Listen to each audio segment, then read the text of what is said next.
श्री गणेशाय नमः। ओम श्री सरस्वत्यै नमः। ओम श्री गुरुभ्यो नमः। ओम समस्तजनकल्याणे निरतं करुणामयं नमामि चिन्मयं देवं सद्गुरुं ब्रह्मविद्वरं सद्गुरुं ब्रह्मविद्वरम्।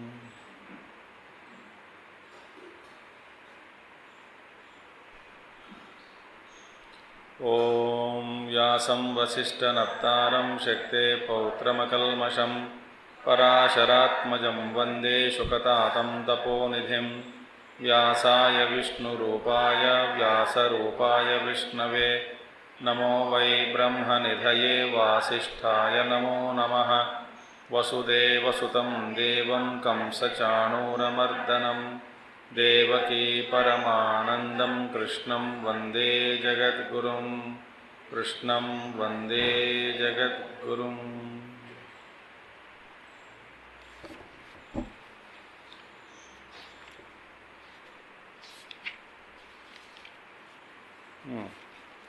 नैव किञ्चित् करोमीति युक्तो मन्येत तत्त्ववित् पश्यन् शृण्वन् स्पृशन् जिघ्नन् अश्नन् गच्छन् स्वपन् स्वशन् प्रलपन् विसृजन् गृह्णन् उन्मिषन् निमिषन्नपि इन्द्रियाणीन्द्रियार्थेषु वर्तन्त इति धारयन् ब्रह्मण्याधाय कर्माणि संगं त्यक्त्वा करोति यः लिप्यते न स पापेन पद्मपत्रमिवाम्भसा कायेन मनसा बुद्ध्या केवलैरिन्द्रियैरपि योगिनः कर्म कुर्वन्ति त्यक्त्वात्मशुद्धये युक्तः कर्मफलं त्यक्त्वा शान्तिमाप्नोति नैष्ठिकीम्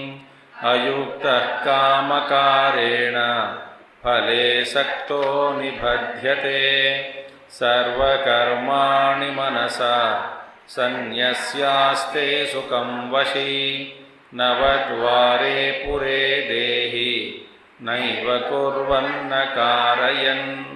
परमार्थदर्शी तु अयं तु यह तु परमार्थदर्शी सः।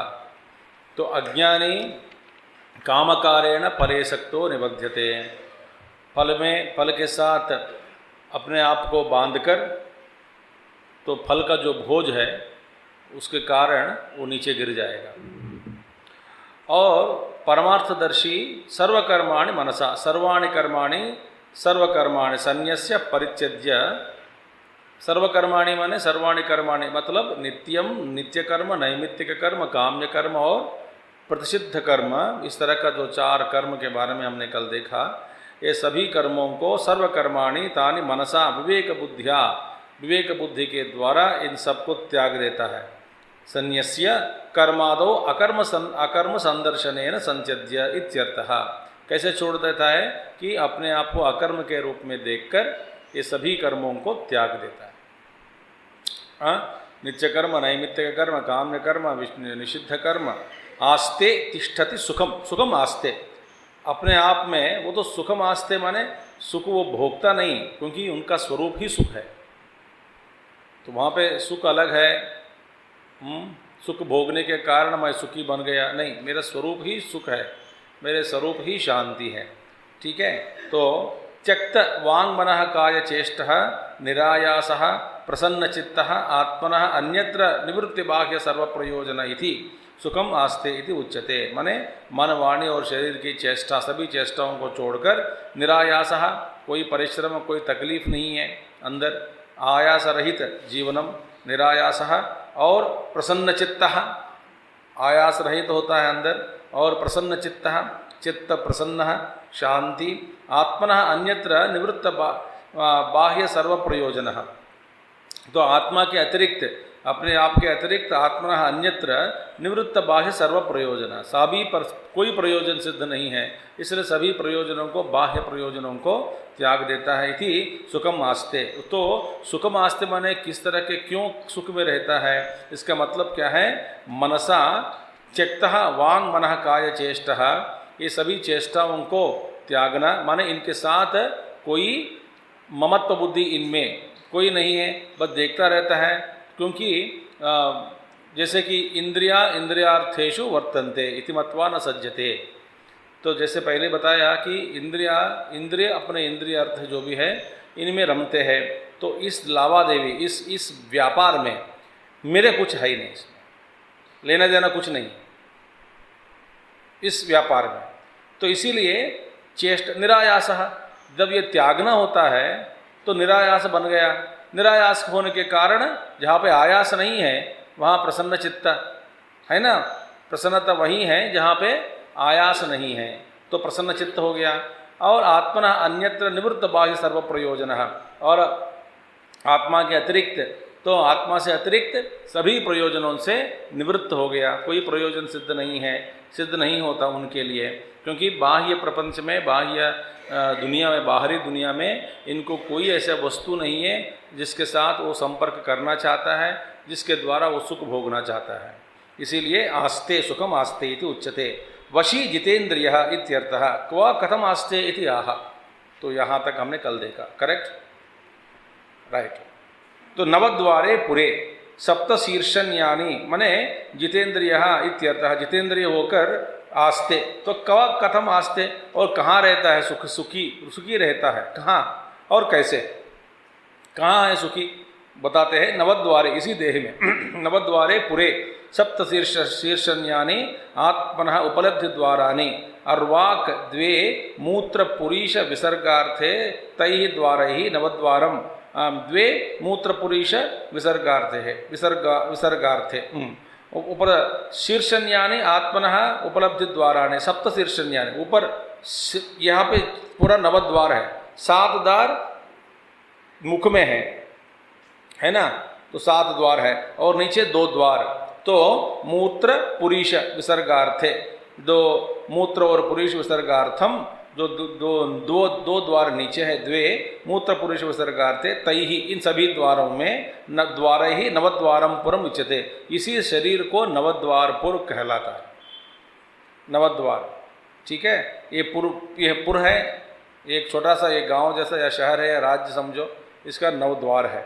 इसमें शरीरम पुरम इव पुरम, तो शरीर ही पुरम इव, पुर जैसे है पुर। आत्मा एक स्वामिकम, उसमें स्वामी कौन है? एक स्वामी है आत्मा। और तदर्थ प्रयोजन ही च इंद्रिय मनोबुद्धि विषय ही अनेक फल विज्ञान से उत्पादक ही पौरे ही व अधिष्ठितम। अब सारी जगह मन है, इंद्रिय है, ये सभी इंद्रिय जैसे पौर होता है, पुरजन, तो पुरजन जैसे ये स्वामी के लिए अनेक प्रकार के फल लाना, अनेक प्रकार के सेवा करना, अनेक फल विज्ञान से उत्पादक ही, तरह तरह के फल का उत्पादन करके स्वामी के लिए, बेट के लिए एक एक फल उसका उत्पादन करना, स्वामी को देना, ये स्वामी के लिए ही व्यापार करते हैं। अंदर कौन बैठा है? आत्मनः। तो अनेक फल विज्ञान से उत्पादक ही पौरे ही, ये सारे जब पुरोजन जैसे शरीर के अंदर बैठे हैं और स्वामी का जो स्वामी जी का सेवा कर रहे हैं, स्वामी आत्मनः। तस्मिन् नवद्वारे पुरे देहि सर्वम कर्म संन्यस्य आस्ते। इसी देह में बैठकर ये सभी कर्मों को त्याग कर, माने इस कर्म में कोई भी ममत्व बुद्धि नहीं है, वो सिर्फ देखता रहता है। क्योंकि अपना जो ही कोई इच्छा, अपनी इच्छा के अलावा ही, माने अपनी इच्छा के बिना ही सारे व्यापार, शरीर के अंदर जितने भी व्यापार है वो सारे व्यापार चल सकते हैं।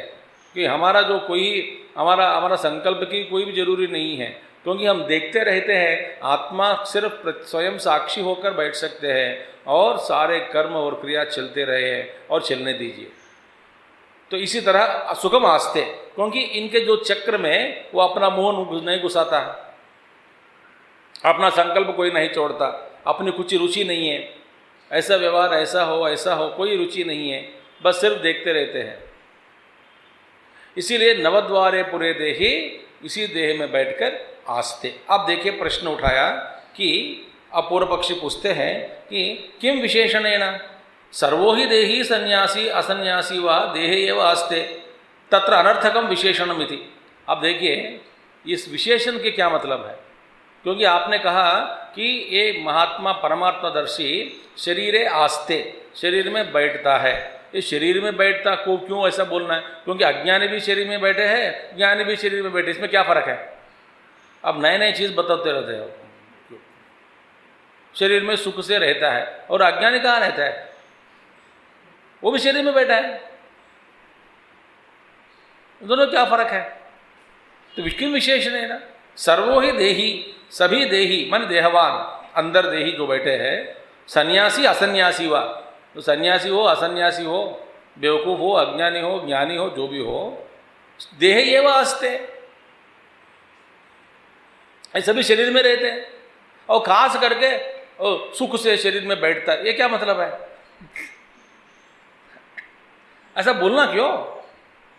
तो सुख में रहेंगे तो ठीक है, बता शरीर सुख में रहते रहे नहीं, क्योंकि तत्र अनर्थकम विशेषणम, ये विशेषण जो बेकार है, इसमें कोई प्रयोजन सिद्ध नहीं होता।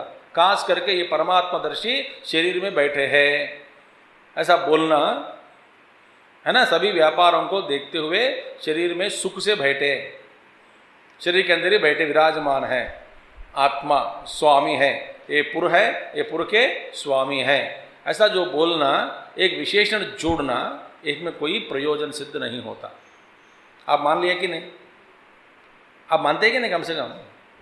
मगर भगवान तो बोलते हैं उच्चते, भाई ये तो तुम्हारा विचार गलत है, क्योंकि यह तो अज्ञ देही देहीन्द्रिय संगातः मात्र आत्मदर्शी स सर्वो गेहे भूमौ आसनैव आसयित मन्यते।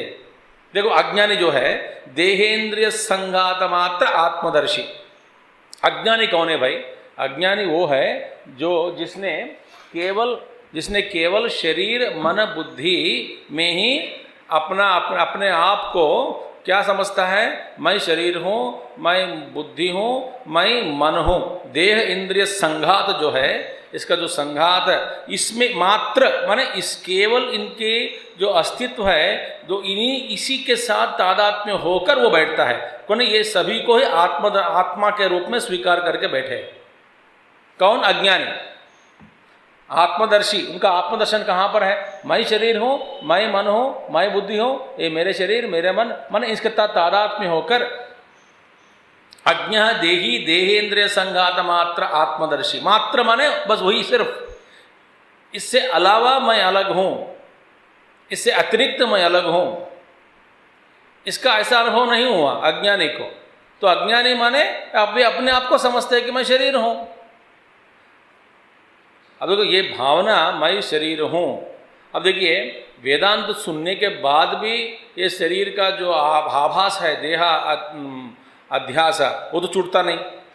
हमारे जो तादात्म्य है, तदात्मता, इसमें हम बैठ गए और हमारे बारे में यदि कल्पना करो, इतना वेदांत सुना, आप यदि यमराज दर्शन करके आप देते हैं कि चलो आप शरीर छोड़ दो, फिर शरीर छोड़ने के हम तैयार नहीं होते, क्योंकि शरीर के अलावा हमारा जो अस्तित्व है उसका कभी हमने अनुभव नहीं किया। इसके कारण डर जाते हैं वेदांत सुनने वाले भी। पर अज्ञानी लोग, जिसने कभी नहीं सुना जीवन में कि तुम शरीर से अलग हो, ऐसा जीवन में कई लोग हैं पृथ्वी पे, वे अपने आप को शरीर मानकर ही बैठते हैं। तो इसीलिए तो वे भगवान कहते हैं अज्ञ देही देहेन्द्रिय संघात मात्र आत्मदर्शी, इसी में अपने आप को देखने वाला, आत्मा मानने वाला, स सर्वः, वे सभी लोग गेहे भूमौ आसने व आसयित मन्यते, वे अपने आप को समझते हैं कि अभी तुम कहाँ पर हो, मैं घर में बैठा हूँ, मैं पृथ्वी पे बैठा हूँ, मैं घर में हूँ, मैं आसन पर बैठा हूँ, मैं मंदिर में हूँ। वे अपने आप कैसा सोचता है, कौन, अज्ञानी। आप कहाँ हो, मैं घर पर हूँ। आप घर पर क्यों हैं, क्योंकि मैं अपने आप को शरीर ही आत्मा के रूप में मैंने स्वीकार कर लिया। तो शरीर में ही आत्मदर्शन, मेरा आत्मदर्शन कहाँ हो रहा है, शरीर में ही। मैं माने शरीर हूँ, तो मैं मन में, मैं गेहे घर पर हूँ, घर में हूँ, भूमौ, पृथ्वी पर विराजमान बैठा हूँ, आसने, मैं कुर्सी पर बैठा हूँ। तू कहाँ बैठा है? कुर्सी पर बैठा है। क्योंकि ये अज्ञानी का व्यवहार का जो संभाषण जो है, भाषा, वो अज्ञानी इति मन्यते। नहीं देहमात्र आत्मदर्शिनः गेहे इव देहे आसे इति प्रत्ययः संभवति। और देहमात्र आत्मदर्शिनः, सिर्फ अपने आप को, देह को ही आत्मा समझने वाला, गेहे इव, जैसे घर पर बैठे हैं उसी तरह मैं देह में बैठा हूँ, इस तरह की जो प्रत्यय है, वृत्ति है, अनुभव है, भावना है, कभी इसके अज्ञानी के अंदर इस तरह की उत्पत्ति, वृत्ति की उत्पत्ति कभी नहीं होती। एक कभी कल्पना तक नहीं कर सकता। जैसा मैं घर में बैठा हूं वो समझ में आ गया, मैं शरीर में बैठा हूं, बैठकर व्यवहार कर रहा हूं। देहमात्र आत्मदर्शिनः गेहे इव देहे आसे इति प्रत्ययः न संभवति। जिसका अभिमान देह के साथ इतना हो गया कि वे अपने आप को, देह को ही आत्मा के रूप में स्वीकार कर लिया। मैं माने कौन हूँ? मैं देह हूँ। इस तरह की जो व्यक्ति है, इस तरह का जो व्यक्ति है, देहमात्र आत्मदर्शिनः गेहे इव, जैसे घर पर बैठा अनुभव होता है उनको, इसी तरह देहे आसे इति प्रत्ययः न संभवति। ऐसा प्रत्यय माने वृत्ति, अनुभव या भाव या समझ नहीं, कभी नहीं हो सकता। तो फर्क है कि नहीं? तो ज्ञानी समझता है मैं शरीर में बैठा हूं, अज्ञानी समझता है शरीर के साथ घूमता फिरता, वे बोलता है मैं घर पर बैठा हूं। ये कभी नहीं बोलेगा मैं शरीर में बैठा हूं, क्योंकि अपने आप को शरीर के साथ जोड़ दिया। ठीक है, इसलिए देहाति संघात व्यतिरिक्त आत्मदर्शिनः तु, अब दूसरे ओर देखो, तू माने इंडीड। अब देह आदि संघात व्यतिरिक्त आत्मदर्शिनः, मैं ये देह से ऐसा संघात है, देह आदि संघात है, देह है, शरीर, मन, बुद्धि, चित्त, प्राण, अनेक प्रकार के जो संघात है, असेंबली। तो जैसे घर जैसे बनता है ना, मिट्टी, पानी, सीमेंट से, पत्थर से, ईंट से बनी हुई घर है, ये सब घरें इतने। सो हमें वो समझता है कि भाई मैं ये संघात जो है, ये संघात मैं नहीं हूं। तो देह आदि संघात व्यतिरिक्त आत्मदर्शिनः, तो वह अपने आप को जान लिया कि मैं इससे अलग हूं। अलग होने के कारण मैं शरीर में बैठा हूं, ये विश्वास, ये अनुभव दृढ़ हो गया। किनके लिए? ज्ञानी के लिए। वे ज्ञानी समझते हैं कि मैं घर पर बैठा हूं, मैं देही में बैठा हूं, देह ही मेरा घर है। आसे इति प्रत्ययः उपपद्यते, ऐसा भाव, ऐसा उत्पत्ति, प्रतीति हो सकती है। उपपद्यते, इस तरह का संकल्प, इस तरह का भाव, इस तरह का ज्ञान, इस तरह का अनुभव होता है। किसको? ज्ञानी को। अज्ञानी, मैं गाड़ी में बैठा हूँ, बस में बैठा हूँ, बाथरूम में हूँ, नहा रहा हूँ, ड्राइंग रूम में बैठा हूँ, खाना खा रहा हूँ, घर पर बैठा हूँ, ये सब व्यवहार, क्योंकि शरीर के साथ मैं अपने आप को अलग करके देख नहीं पा रहे हैं। इसीलिए भगवान कहते हैं परकर्मणाम च परस्मिन् आत्मनि अविद्यया अध्यारोपितानां विद्यया विवेक ज्ञानेन मनसा संन्यासः उपपद्यते। देखो, अब देखिए, परस्मिन् आत्मनि अविद्यया अध्यारोपितानां विद्यया अध्यारोपितानां, परस्मिन् आत्मनि अविद्यया अध्यारोपितानां विद्यया विवेक विज्ञानेन मनसा संन्यास उपपद्यते। परकर्मणाम, अब देखिए, अब परकर्मणाम माने ये परकीय कर्म, माने देह और इंद्रियादि ये सारे संघात, इनके कर्म। परकर्मणाम, परकीय कर्म माने देह और इंद्रियादि इन सभी कर्मों के। च परस्मिन् आत्मनि, तो ये क्या है? अविद्या अध्यारोपितानाम, ये सारे अविद्या के कारण आत्मा के ऊपर ये सब अध्यारोप हो गया। तो ये परस्मिन् आत्मा माने ये मेरा जो आत्मा है, मैं, मेरा अस्तित्व, ये सब, इन सब के साथ मैं तादात्म्य होकर बैठा हूँ, और उसी तादात्म्य को विवेक और विज्ञान के द्वारा जानकर संन्यास कर सकते हैं।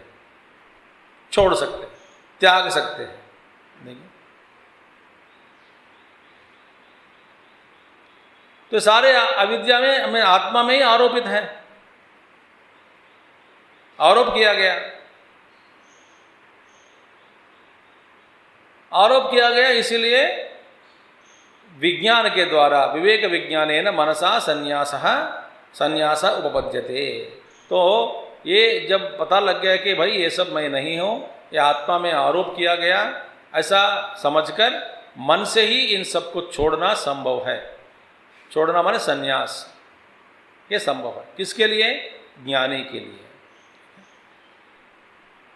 क्योंकि आत्मा में परकर्मणाम परस्मिन्नात्मन अविद्यया अध्यारोपितानां विद्यया विवेक विज्ञान मनसा संन्यास उपपद्यते। उत्पन्न विवेक विज्ञानस्य सर्वकर्म संन्यासिनः अपि देहे एव नवद्वारे पुरे आसनं प्रारब्ध फल कर्म संस्कार शेषानुवृत्त्या देहे एव विशेष विज्ञान उत्पत्तेः। उत्पन्न विवेक ज्ञानस्य सर्वकर्म संन्यासिनः, जो सर्वकर्म संन्यासी जो है उनके लिए अपि गेहे इव, जैसे अज्ञानी बोलते हैं घर पर बैठा हूँ, घर में बैठा हूँ, देहे इव नवद्वारे पुरे आसनम, वो ज्ञानी को उत्पन्न विवेक विज्ञानस्य, जिसमें विवेक विज्ञान का उत्पन्न हो गया, विवेक विज्ञान का उत्पन्न हुआ माने उदय हुआ, ज्ञान हुआ, उनके लिए तो आत्मा में जो आरोप किए गए सभी बाकी सब देह और इंद्रिय, इन सब को त्याग कर छोड़कर, जैसे अज्ञानी समझता है कि मैं घर में बैठा हूँ, इसी तरह ज्ञानी को अनुभव हो गया कि मैं देहे एव नवद्वारे पुरे आसनम, मैं इस देह में, जिस देह में माने नवद्वार पुरी जो देह है उसी में मैं बैठा हूँ, ऐसा अनुभव उनके लिए होता है। और फिर कहेंगे कि वो आत्मज्ञानी है, ऐसा अनुभव देह में क्यों? तो सर्वव्यापक होना चाहिए। इसीलिए भैया ये कहने के लिए मतलब यही है कि प्रारब्ध फल कर्म संस्कार शेष अनुवृत्त्या, हम कहते हैं कि क्योंकि इनका जो प्रारब्ध रह गया, कुछ संस्कार रह गया, कुछ क्योंकि आगामी कर्म छूट गए, संचित कर्म भी नहीं है और बस सिर्फ प्रारब्ध चल रहा है, तो प्रारब्ध के कारण वो देह में बैठे हैं, ऐसा इसका अनुरूप प्रारब्ध अनुवृत्त्या ऐसा कहना हो रहा है। तो ये क्यों होते हैं? इसीलिए कि देह एव विशेष विज्ञान उत्पत्ति है, क्योंकि इसी देह में ऐसा विशेष विज्ञान उत्पन्न हुआ और इसीलिए इसी देह में हुआ, बस सिर्फ प्रारब्ध कर्म रह गया, तो ये केंद्र बन गया उसके लिए। इसीलिए हम कहते हैं कि ये महात्मा, ये ज्ञानी को हम अलग करते हैं और कहते हैं कि अज्ञानी जैसे वो देह के साथ तादात्म्य होकर घर में नहीं बैठा, मगर ये ज्ञानी है, वे अपने आप को समझ लिया कि मैं इस देह आदि संघात से मैं अलग हूँ, ये अनुभव से जान लिया। इसलिए मगर फिर भी प्रारब्ध रह गया, वो प्रारब्ध का जो कर्म चल रहा है, मगर इससे भी तादात्म्य नहीं हुआ, मगर देह के अंदर ही बैठकर ये प्रारब्ध का भोगना होता है और इसी देह में इसकी ज्ञान की उत्पत्ति हुई, इसीलिए वो देह में बैठा है, ऐसा बोलना होता है बस। देखिए, देह एव विशेष विज्ञान पर देह एव आस्ते इति अस्ति एव विशेषण फलम विद्वद अविद्वद प्रत्यय भेद अपेक्षित्वात्। ऐसा जो और क्या है, देह एव, इस ये तो देह में ही बैठे हैं, देह एव माने और कहीं नहीं बैठता, इस देह में बैठे हैं, क्योंकि वो घर में नहीं बैठता और कहीं नहीं बैठता अज्ञानी जैसा, वे अपने आप को जान ले कि मैं देह में बैठा हूँ। ये क्यों ऐसा कहा गया? बस विद्वान और अविद्वान की इन दोनों के बीच में कोई अंतर जानने के लिए, जो भेद है वो भेद की दृष्टि से ही ऐसा बताना हुआ कि अज्ञानी समझता है कि देह के साथ तादात्म्य होकर घर में हूँ और ज्ञानी समझता है मैं देह में बैठा हूँ, देह ही मेरा घर है। और कई योगी लोग ऐसे भी हैं कि उस देह को जीवित समय जब रहते हैं तभी वो शरीर छोड़कर, जैसे परकाय प्रवेश आज शंकराचार्य जी ने किया, और परकाय प्रवेश के बिना भी छोड़कर सूक्ष्म शरीर में व्यापार करके फिर वापस लौटना आना जाना होता है, क्योंकि उनके लिए बिल्कुल ये घर हो गया। जैसे हम घर जोड़कर बाहर आके फिर घर में प्रवेश करते हैं शाम तक, इसी तरह ये महात्मा लोग भी, ये शरीर एक माध्यम हो गया उनके लिए, एक व्यापार के लिए, कुछ कर्म के लिए माध्यम हो गया, वे मुक्त है, शरीर से अन्य है, शरीर से परे है, शरीर के साथ कोई संबंध नहीं है, मगर घर जैसा कभी लौटते हैं, व्यापार करते हैं, संभालता है घर, फिर घर के द्वारा भी काम करता है और घर के बाहर निकल कर भी काम करते हैं। मन ये बाहर निकलना ये कोई प्रारब्ध के वजह से ही हम बोलते हैं कि, और भेद की कल्पना, भेद जो है इस भेद की दृष्टि को ठीक ठीक समझाने के लिए कि क्या है भेद, विवेक और ज्ञानी और अज्ञानी के बीच में जो भेद है उस भेद को दिखाने के लिए ही हम कहते हैं कि ये शरीर में देह में बैठे हैं और प्रारब्ध कर्म रहेगा, इसलिए बोलते हैं। इसलिए देह एव आस्ते ये विशेषण है, तो इसमें कोई प्रॉब्लम नहीं है। आपने क्या कहा कि अज्ञानी भी देह में बैठे हैं, ज्ञानी भी देह में बैठे हैं, क्या फायदा, क्या फर्क है? ये विशेषण से क्या लाभ? विशेषण से यही लाभ है। विशेषण का मतलब यही है क्योंकि ये फर्क है, दोनों में फर्क है। देह एव आस्ते, देखिए वेरी ब्यूटीफुल, ठीक है। यद्यपि, और दूसरी बात कहते हैं कि एक शंका उठाते हैं, उठाकर फिर जवाब देते हैं। यद्यपि, यहाँ तक समझ में आ गया सबको? ठीक है। यद्यपि कार्यकरण कर्माणि अविद्यया आत्मनि अध्यारोपितानि सन्न्यस्य आस्ते इति उक्तम, तथापि आत्मसमवायी तो कर्तृत्वं कारयितृत्वं च स्यात् इति आशंक्य आह। देखिए, यद्यपि, ऑल्दो, यद्यपि क्या है, कार्यकरण कर्माणि अविद्यया आत्मनि अध्यारोपितानि सन्न्यस्य। देखो, कार्य और करण, कार्य माने देह, करण इंद्रिय, तो कार्य करण और कर्म माने देह इंद्रिय और कर्म, देहेंद्रिय कर्माणि। कार्य क्या हुआ? शरीर, और करण क्या है? इंद्रिय, और कर्माणि बाकी सारे कर्म। सो देह इंद्रिय कर्माणि, ये तीन, देह इंद्रिय और कर्म, यद्यपि अविद्यया आत्मनि अध्यारोपितानि, ये आत्मा में अध्यारोप किए गए। कैसे, क्यों किया गया? क्योंकि अविद्या के द्वारा। अविद्या क्या है? क्योंकि ये तादात्म्य, वास्तव में ये सब नहीं है और मुझ में और इस संघात में कोई संबंध नहीं है। जैसे कि आकाश निर्लिप्त है, इसी तरह हम भी निर्लिप्त हैं। जैसे आकाश और किसी वस्तु के साथ संयोग माने या संपर्क में या स्पर्श करना नहीं होता, आकाश हमेशा निर्लिप्त ही है, इसी तरह आत्मा भी निर्लिप्त है, मगर अध्यारोप किया गया।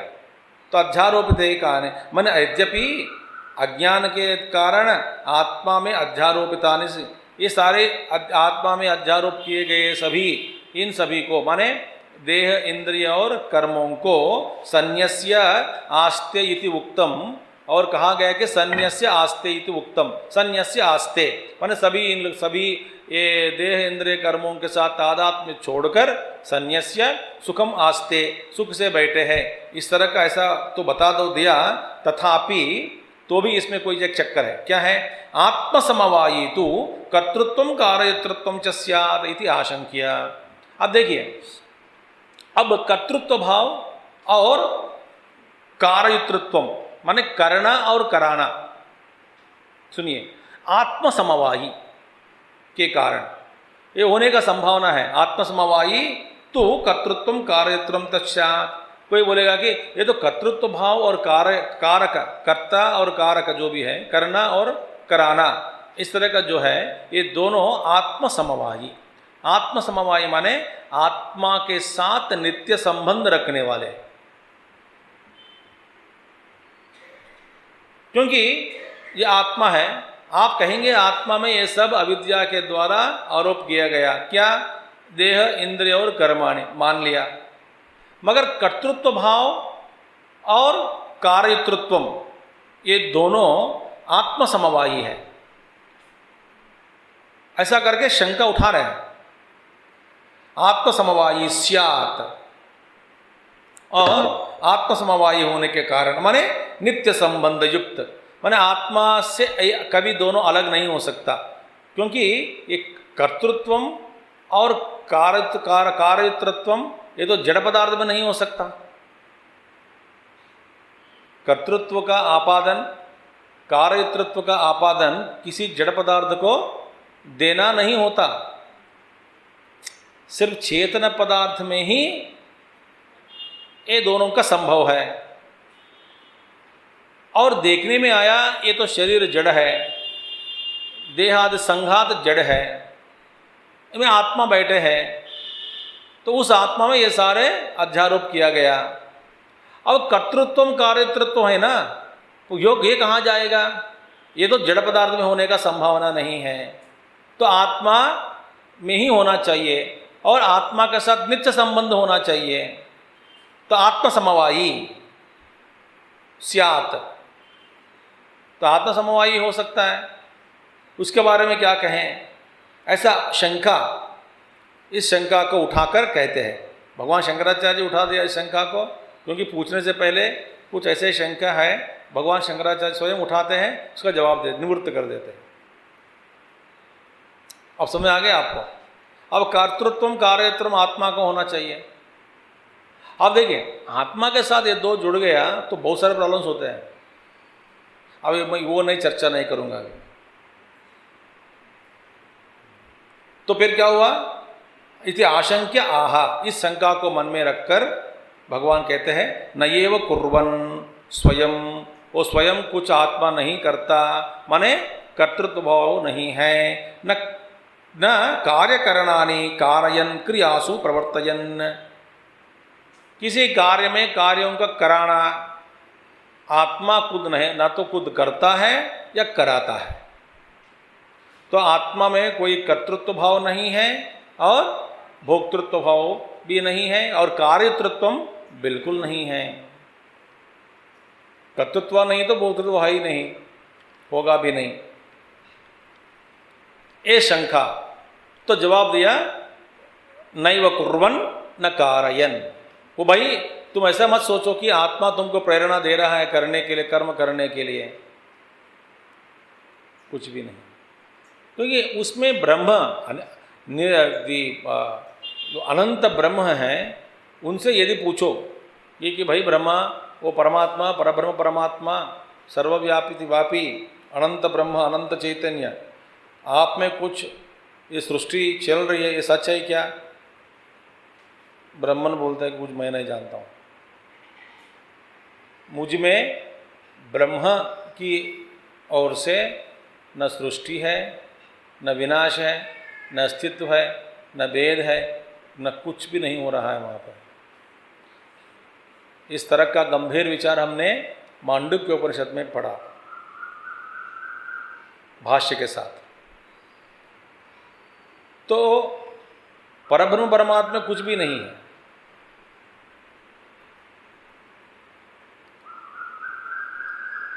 तो फिर किम यत तत्कर्तृत्वं कार्यतृत्वं च देहिनः स्वात्म समवायी सत संन्यासाद् न भवति यथा गच्छतः गति गमन व्यापार परित्यागे न स्यात् तद्वत् किं वा स्वतः एव आत्मनः नास्ति इति प्रश्न उठाया। भैया ये कर्तृत्वम और कार्यतृत्वम ये दोनों नहीं है आत्मा में। ये कैसे नहीं है? किम यत तत्कर्तृत्वम कार्यतृत्वम च देहिनः, देही में मन आत्मा में, देहिनः स्वात्म समवायी, जो स्वात्म समवायी, समवायी माने नित्य संबंध, जैसे जो है सत माने स्वात्म समवायी है, आत्मा के साथ एक कर्तृत्वम कार्यत्वम है, मगर संन्यासात न भवति। भैया आत्मा में आत्म समवायी माने आत्मा के साथ नित्य संबंध के रूप में कर्तृत्व और कार्यत्व दोनों है, मगर त्यागने से संन्यासात न भवति। त्यागा, संन्यास कर लिया, छोड़ दिया, इसीलिए नहीं होते, छोड़ दिया इसलिए नहीं होते, या नहीं तो कैसे एग्जाम्पल दे रहे हैं उदाहरण, यथा गच्छतः गति गमन व्यापार परित्यागे। तो चलने वाला, चलना गमनम एक व्यापार है, उस गमन व्यापार को छोड़ दिया, गमन करने वाला, यथा गच्छतः गति ही गमन व्यापार परित्यागे, चल रहा है, ये चलने का काम जारी है, वो चलना गमन व्यापार जो इसको त्याग दिया, तो गमन व्यापार को त्याग दिया इसलिए वो चलना नहीं हो रहा है। मगर चलने का सामर्थ्य और चलने की वृत्ति, चलने का संकल्प, चलने का कर्तृत्व भाव, या किसी को अन्य व्यक्ति को बोलकर चलाना, ये सब ये जो गुण है कर्तृत्व और कार्यतृत्व आत्मसमवायी है, मगर छोड़ दिया इसलिए गमन व्यापार बंद हुआ जैसा, इसी तरह आत्मा में संन्यास छोड़ने के कारण ये दोनों छूट गए, या नहीं तो न स्यात् तद्वत, या नहीं तो किम वा स्वतः एव आत्मनः नास्ति इति, न तो स्वतः माने आत्मा में स्वतः सिद्ध ही नहीं है कर्तृत्व भाव और कार्यतृत्व भाव। जैसे देहादि संघात आत्मा में अध्यारोप किया गया, मगर कर्तृत्व भाव कार्यतृत्व भाव आत्मसमवायी होने का संभावना है, तो भगवान बताते हैं नहीं कुर्वन् न कारयन्, वो कुछ नहीं करता नहीं कराता है। भाई करता नहीं कराता नहीं इसका मतलब क्या है? कर्तृत्व भाव अंदर है, कराने की सामर्थ्य भी अंदर है, मगर वो करता नहीं कराता नहीं। भाई करता नहीं कराता वो अलग बात है, बस कर्तृत्व और कार्यत्व अंदर है कि नहीं?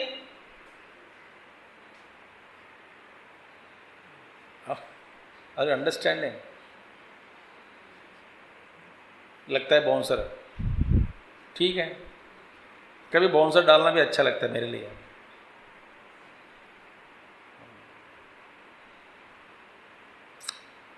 एक उदाहरण देता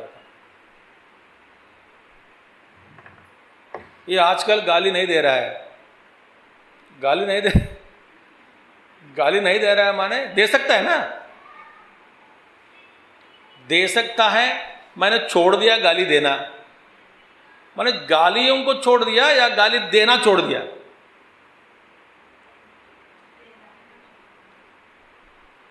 गाली देने का सामर्थ्य जो है उसको छोड़ा नहीं छोड़ा, वो तो है। सारे गालियां जितने भी तुमने रट लिया जीवन में इस सब की याद है कि नहीं? अब जो जबरदस्त याद है, मगर गाली देना त्याग दिया, तो त्याग दिया इसलिए गाली निकलता नहीं, या बिल्कुल तुझमें गाली ऐसा एक गाली के रूप में गालियां ऐसा ये कभी भावना भी नहीं थी बिल्कुल, या विचार सोच काम वासना बिल्कुल नहीं है। अब बताओ, मैंने पीना छोड़ दिया, मैं उदाहरण दे रहा हूं, फिर दोबारा पूछेंगे कब मैं एग्जाम्पल दे रहा हूं, मैं पीना छोड़ दिया मैंने, तो अभी पीना नहीं हो रहा है। मैं पीना नहीं हो रहा है किस लिए हो रहा है? छोड़ दिया इसलिए नहीं हो रहा है, यानी तो पीना है या पीने के लिए एक वही है ड्रिंक है, ऐसा सृष्टि में पी सकते हैं, इसे नशा चढ़ता है, इस तरह के वासना ही बिल्कुल नहीं है। क्या है अभी इसमें बताओ? इसलिए भगवान कहते हैं शरीर में बैठा है न कुर्वन् न कारयन्, कुछ करता नहीं कराता नहीं। भाई करने का सामर्थ्य कर्तृत्व भाव और कराने का सामर्थ्य वो दोनों है, क्योंकि वो आत्मसमवायी होना चाहिए। वो इनका डाउट है, आत्मसमवाय में आत्मा के साथ नित्य संबंध, क्योंकि इनके मन में ये विचार आया तो करना कौन, करता कौन फिर? क्योंकि जड़ पदार्थ तो कराता नहीं, करता भी नहीं, तो आत्मा ही चेतन पदार्थ है, चैतन्य, तो ये आत्मसमवाय के नित्य संबंध होना चाहिए। भगवान बोला आप आजकल करता नहीं कराता नहीं, आजकल करता नहीं, मैं जो बोल रहा हूँ आजकल माने नहीं करता, न कारयन् न करता, कराता नहीं करता भी नहीं है, माने सामर्थ्य रहते हुए त्यागने संन्यास कर लिया इसलिए करना कराना बंद कर दिया, या स्वतः कर्तृत्व भाव या कार्यतृत्व भाव बिल्कुल आत्मा में नहीं है। अब समझ में आ गया?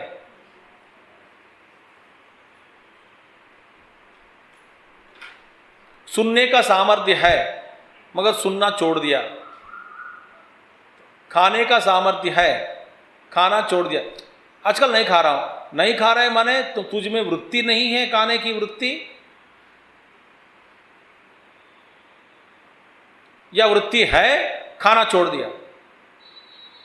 इसलिए गमन व्यापार जो चलता गच्छतः, चलने वाला चलना बंद कर दिया, मगर चलने की सामर्थ्य अंदर है,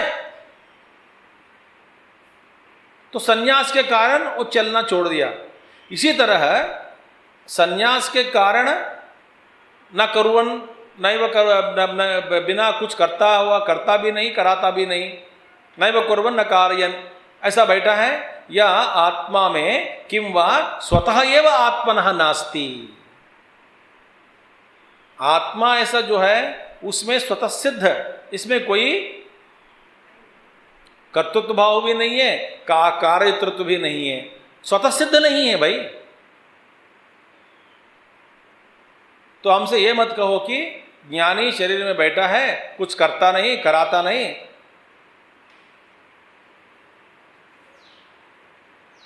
तो हमको लगता है कि जबरदस्त उन्होंने अपने आप को रोक कर बैठा है।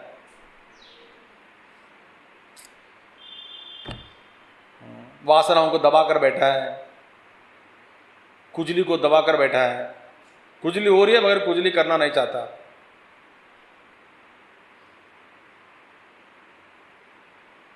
ये है क्या?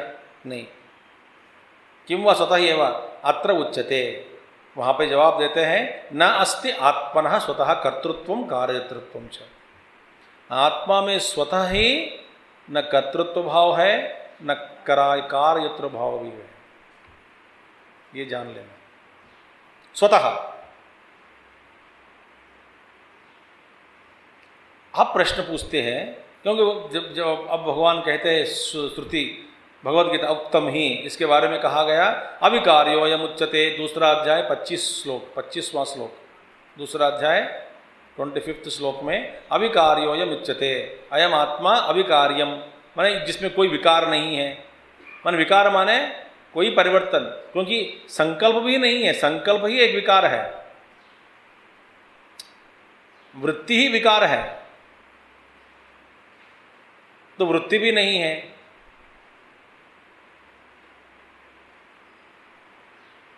कोई विकार नहीं है आत्मा में। और शरीरस्थोपि कौन्तेय न करोति न लिप्यते, 13वां अध्याय में हम पढ़ लेंगे आगे, 13 चैप्टर में 31 श्लोक। शरीरस्थोपि कौन्तेय, कौन्तेय शरीरस्था अपि, माने शरीर में रहते हुए भी न करोति न लिप्यते, वो कुछ नहीं करता और लिप्त भी नहीं होता किसी कर्म के साथ, किसी के साथ भी छूता भी नहीं कर्म उनको।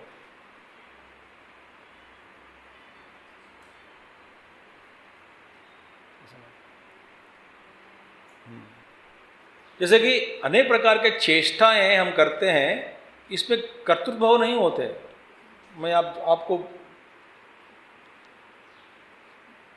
बहुत सारे कर्म, अब प्यास लग रही है, पानी पी लिया, उसमें क्या कर्तृत्व भाव बताओ? जबरदस्त एक कर्तृत्व भाव लाया क्या? नहीं। अब सुनने के लिए आए हैं, इसमें कर्तृत्व भाव है।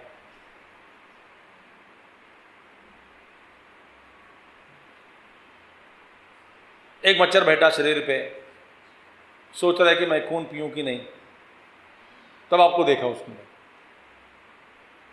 जैसे आपके स्वभाव के साथ कुछ कर ऐसे हो गया, भगा दिया या मार दिया, जो भी है, वहां पे जानबूझकर कर्तृत्व भाव का जो कुछ है हो गया ऐसे ही। शास्त्र में बहुत बहुत गंभीर विचार है, बहुत है। एक विचार के साथ और गंभीर विचार लाएंगे तो पहला विचार काट सकते हैं, और अंदर भीतर चले जाओ और दूसरे जो विचार वो भी कट जाएगा।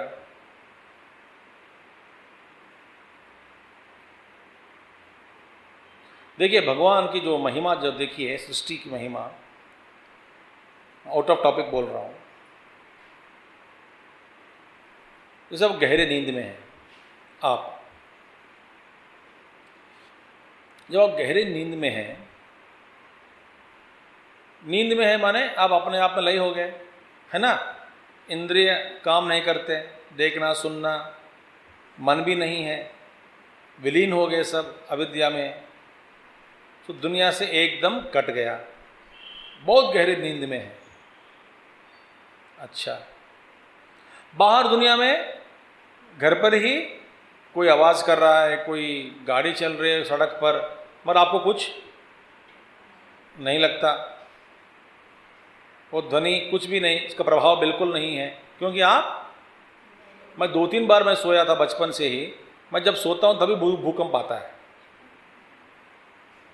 मैं उठने के बाद बोले कि यार बच्चा तुम कहाँ थे? मैं बच्चा बोला अंदर सो रहा था, सब रोड पे आ गए, क्यों? भूकंप हुआ। मुझे पता नहीं, हमको बाकी डर गए, इतने भयंकर भूकंप। और ऐसे जीवन में बहुत बार घटना घटी। मैंने जब भूकंप भी हो, जब मैं गहरे नींद में रहता हूँ, कोई अनुभव नहीं है, कोई फर्क नहीं पड़ता। ठीक है, अब देखिए, हाँ, इतने गहरे नींद में भी मैं आपके पास आता हूँ, छूता नहीं हूँ आपको, मगर आपका नाम लेता हूँ, 2 बार 3 बार उठ जाते हैं।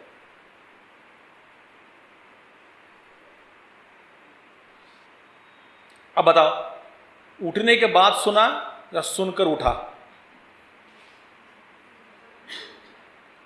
सुनकर उठा। सुनने के लिए आप नहीं थे, नींद में थे।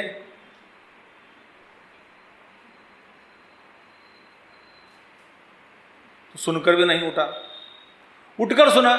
भाई उठ गए तो मैं क्यों बुलाता हूं आपको? आप उठे नहीं इसलिए मैंने पुकारा। वो तो ये क्या प्रक्रिया चल रही है वहां पे, बताओ।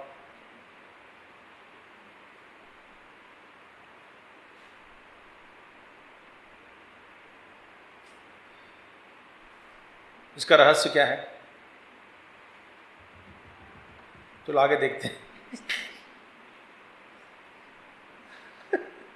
अब बाद में कुछ नहीं पूछना हमसे, ठीक है? आप जानते नहीं होंगे जवाब, आप जैसे समझो, मगर यहां पर विचार उसके विचार नहीं है।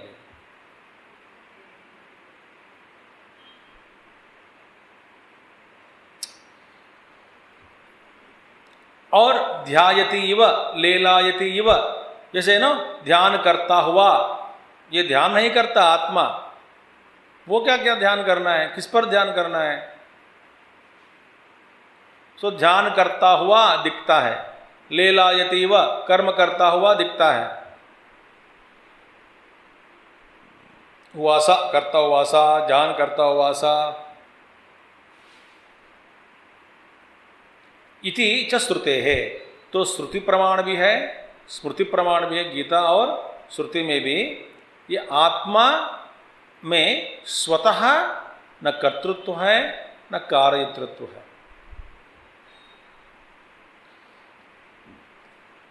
ये है। फिर प्रश्न उठा, फिर करने वाला कौन है? न कर्तृत्वं न कर्माणि लोकस्य सृजति प्रभुः न कर्मफल संयोगम् स्वभावस्तु प्रवर्तते न कर्तृत्वं न कर्माणि लोकस्य सृजति प्रभुः न कर्मफल संयोगम् स्वभावस्तु प्रवर्तते। देखिए, और भगवान, देखो हम सोचते हैं कि ईश्वर ने कराता है और आत्मा कराता है, आत्मा ये करता है, वो कराता है, करवाता है, करता है।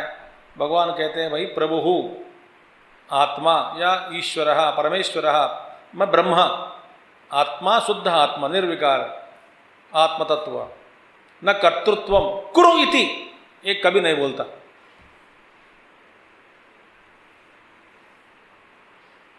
हाँ, करने वाला फिर कौन है? क्योंकि वो कभी आपसे नहीं बोलता कि कुरु इति, कुरु इति न अपि कर्माणि रथ घट प्रासादादीनि ईप्सिततमानि लोकस्य सृजति उत्पादयति प्रभुः आत्मा। न अपि कर्माणि उत्पादयति माने रथ बनाना, घट बनाना, प्रासादादीनि बंगला, देखो ये सब महल बनाना इत्यादि कर्म अत्यंत मैंने ईप्सित मनानी, ईप्सित माने वो सब चाहते हैं। देखो एक घड़ा चाहिए, घर चाहिए, सब कुछ चाहिए हमको। उत्पादयति रथ घट प्रासादानि ईप्सिततमानि लोकस्य माने लोक में सृजति उत्पादयति कौन? प्रभु माने आत्मा। माने इस तरह का ये सारे रथ घट महल इत्यादि जो भी है, इनकी रचना इनकी उत्पादन करने वाला प्रभु नहीं है, इनकी सृष्टि नहीं करते, माने इनके ये सब बनाना इनका काम नहीं है।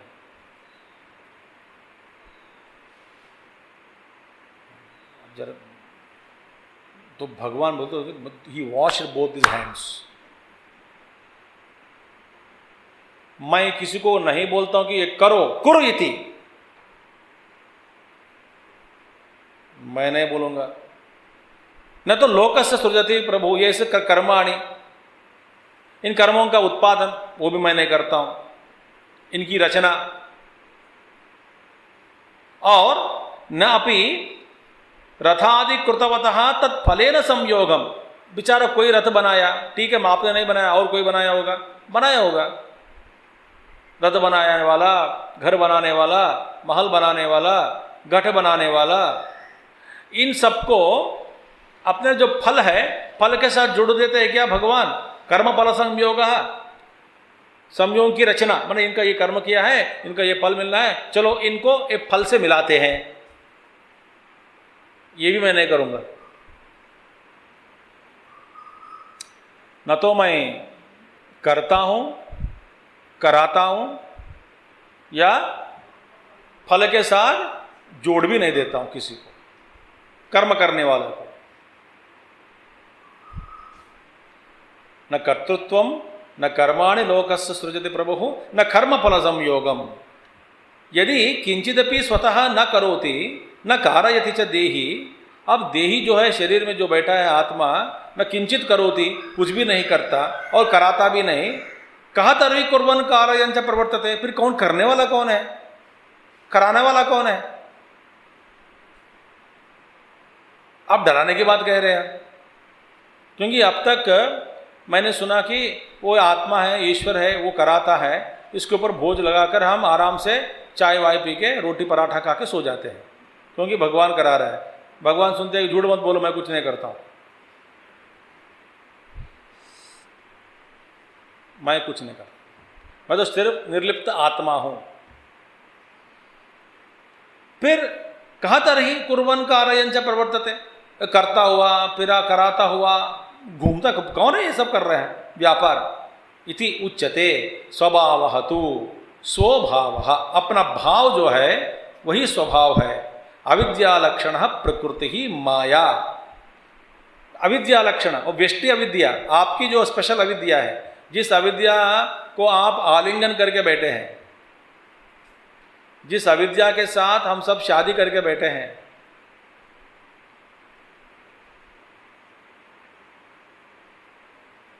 माने स्वभाव, अपना स्वभाव, प्रकृति माया, अविद्या लक्षण प्रकृति ही माया प्रवर्तते, वो माया जो प्रकृति है। इसलिए तीसरा अध्याय में भगवान स्पष्ट कह दिया वहां पर भी कि अहंकार विमूढ़ात्मा करता है, मतलब प्रकृति क्रियमाणानि गुणैः सर्वाणि कर्माणि सर्वशः, ये प्रकृति कराती है भैया सब कुछ। माने प्रकृति माने स्वभाव।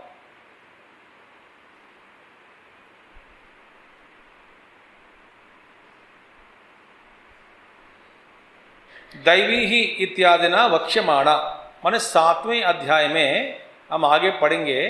भगवान कहते दैवी ही ऐशा गुणमयी मम माया दुरत्यया, इसी तरह के दैवी ऐशा, ऐशा दैवी माया जो है, ये प्रकृति जो है वही सब कराती है। तो शुद्ध आत्मा में कोई कर्तृत्व नहीं है, कार्यतृत्व नहीं है। जड़ पदार्थ में, शरीर में, प्राण में या इंद्रिय में, मन में, बुद्धि में, ये सब जड़ पदार्थ है, उसमें भी नहीं हो सकता, क्योंकि ये सब जड़ है। तो फिर कहाँ पर है? इसलिए वेदांत अब जब धीरे धीरे पढ़ेंगे तो हमको ये समझ में इन दोनों को बीच में चित्त जड़ ग्रंथि, चित्त और जड़ के बीच में जो ग्रंथि है, ग्रंथि माने गांठ,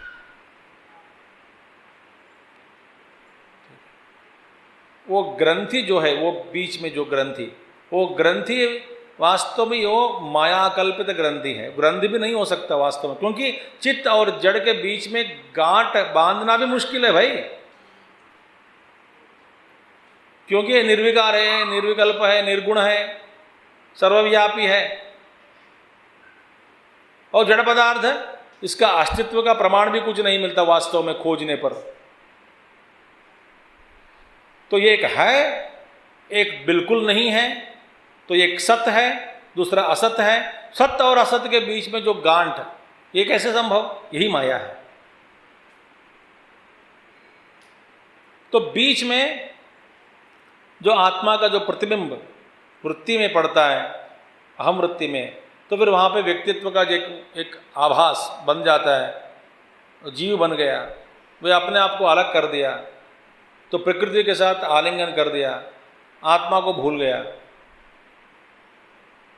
एक फिक्चुअस एंटिटी जो नहीं है वास्तव में, जिनका अस्तित्व का अभी ढूंढने पर, खोजने पर उसका प्रमाण नहीं होता, नहीं मिलता, क्योंकि इनका अस्तित्व ही डाउटफुल है। डाउट में है ही नहीं, वहाँ पे अस्तित्व दिखाई दे रहा है, कुछ भी नहीं है।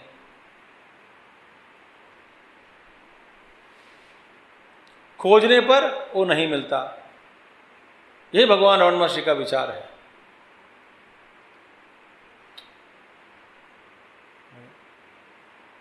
ये अहंकार को खोजो, ये कौन है, ये कहाँ पर है, क्या है, गायब हो जाता है।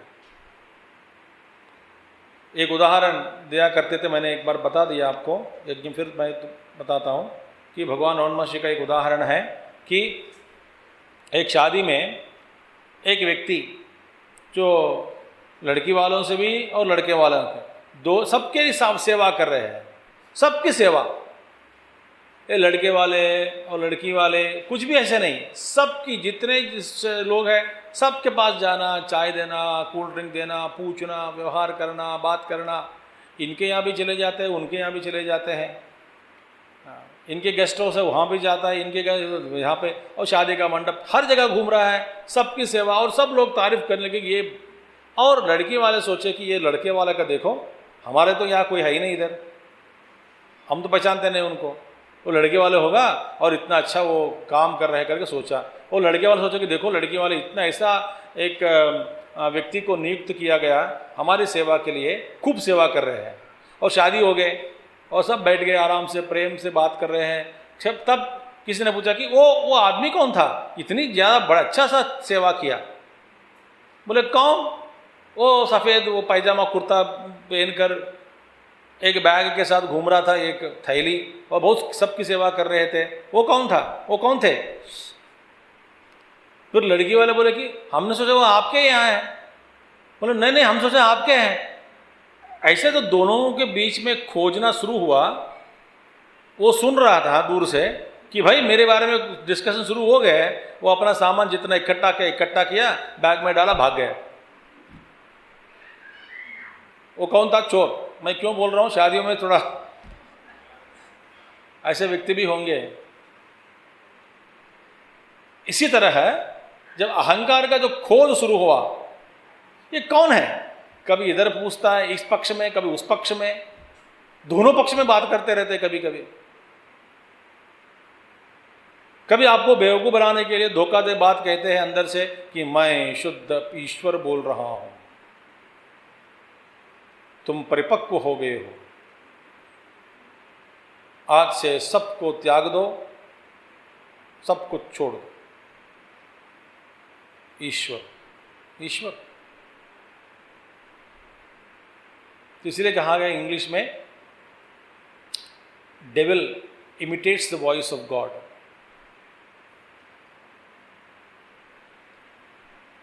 जब खोजने लगा कि ये कौन है,